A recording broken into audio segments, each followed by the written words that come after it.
facing. What if I told you the monsters we've feared since episode 1 were never the real villains? What if every death, every nightmare, every impossible event was only part of a much larger game? Season 4 of From doesn't just answer questions, it quietly reveals that almost everything we believed about Fromville may have been wrong. And hidden throughout the season are clues that suggest one terrifying possibility: no one was ever meant to escape.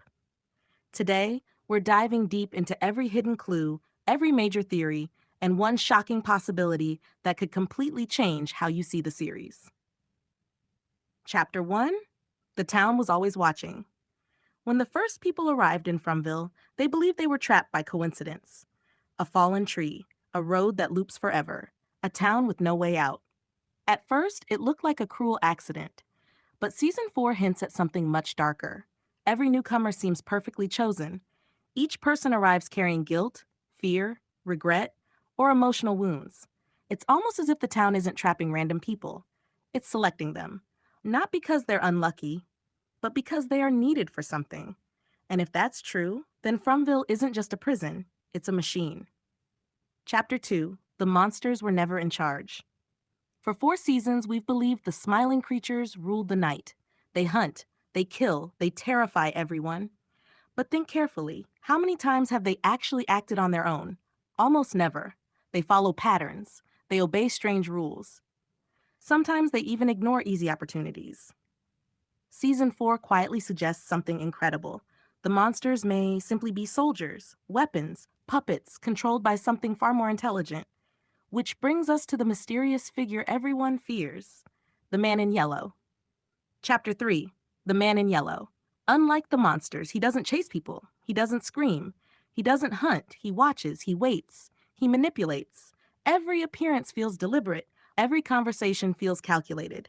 It's almost like he already knows how every story ends. Many fans believe he's the creator of Fromville, but there's another possibility. What if he's just the oldest prisoner? Imagine someone trapped hundreds of years ago, someone who slowly accepted the town's rules, someone who eventually became part of the system itself. Not its king, its servant. A servant with unimaginable power. That would explain why even he seems limited by certain rules. Chapter 4: The Town is Alive. This theory has become one of the most fascinating among fans. Trees move, roads change, buildings appear where they shouldn't, people hear voices, dreams become reality. The weather changes with emotion. None of this behaves like normal reality. Instead, everything behaves like a living organism. Imagine walking inside the body of something ancient.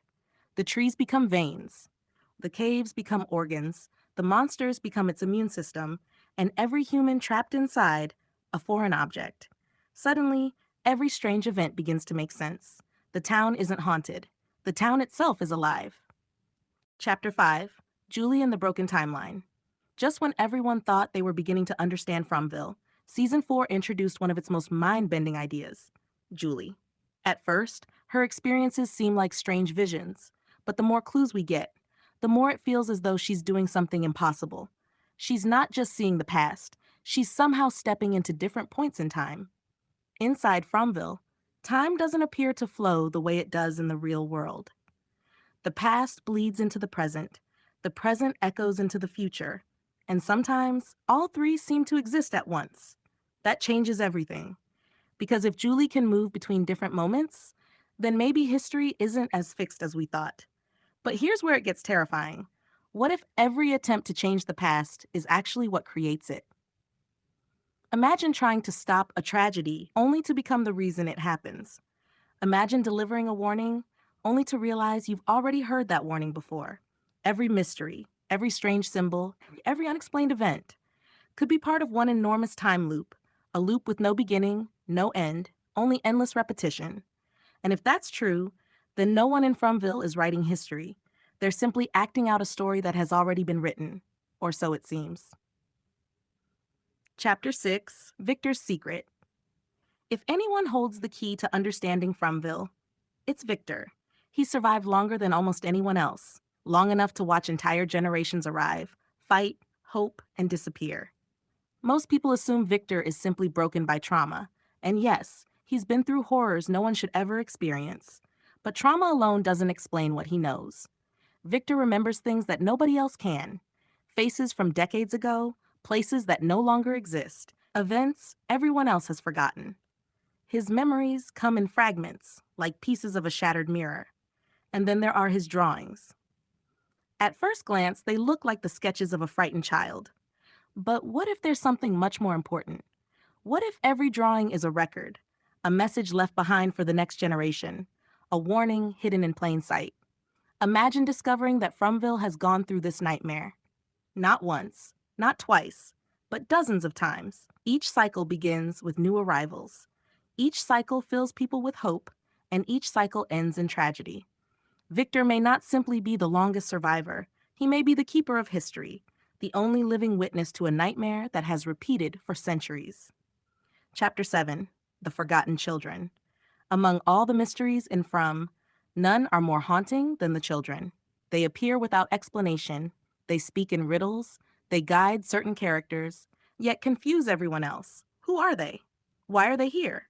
And why does the town seem so deeply connected to them? One of the darkest theories suggests that everything began with these children. Long before the town existed, a desperate group of people searched for a way to defeat death itself. They believed immortality required the ultimate sacrifice: innocent lives. The ritual may have worked, but not in the way they expected. Instead of eternal life, it created an eternal curse. Those responsible didn't become immortal heroes, they became monsters, forced to exist forever, unable to truly live, unable to truly die, still wandering the town, still paying the price for a single unforgivable decision. If this theory is true, the children aren't just ghosts, they're the first victims of Fromville, and perhaps the only ones who still remember how it all began. Chapter 8: The Real Purpose of Fromville. Now let's put every clue together. A town that seems alive, a road that never ends. Time loops, children connected to ancient events, a mysterious figure pulling invisible strings, people who seem chosen rather than trapped by accident. Suddenly, Fromville stops looking like a haunted town. It starts looking like a test. What if every new group of survivors is given one opportunity, one chance to succeed where everyone before them failed? Not by fighting monsters, not by escaping the forest, but by overcoming the fear that destroys them from within. Because look at what happens every single time. Fear becomes suspicion. Suspicion becomes betrayal. Secrets divide the community. Trust disappears. People stop working together. And once hope is gone, the cycle begins again. Maybe the monsters don't win because they're stronger. Maybe they win because the people lose faith in each other. Perhaps escaping was never the objective.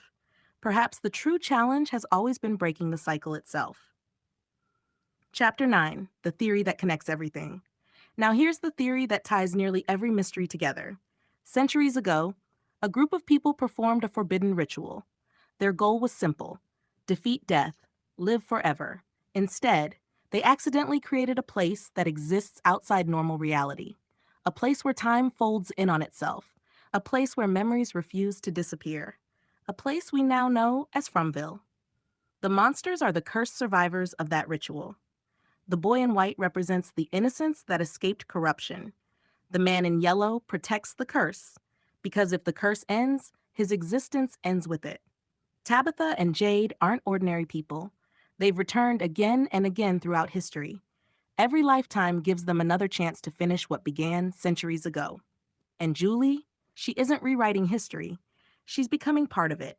Every vision she experiences, every place she visits, every choice she makes, may already be woven into the timeline. She's not changing destiny, she's fulfilling it. Unless, for the first time in centuries, someone finally makes a choice no one has ever made before. Because sometimes breaking a cycle doesn't require changing the past. It requires refusing to repeat it. When season 4 ended, it left us with more questions than answers. But maybe that's exactly the point.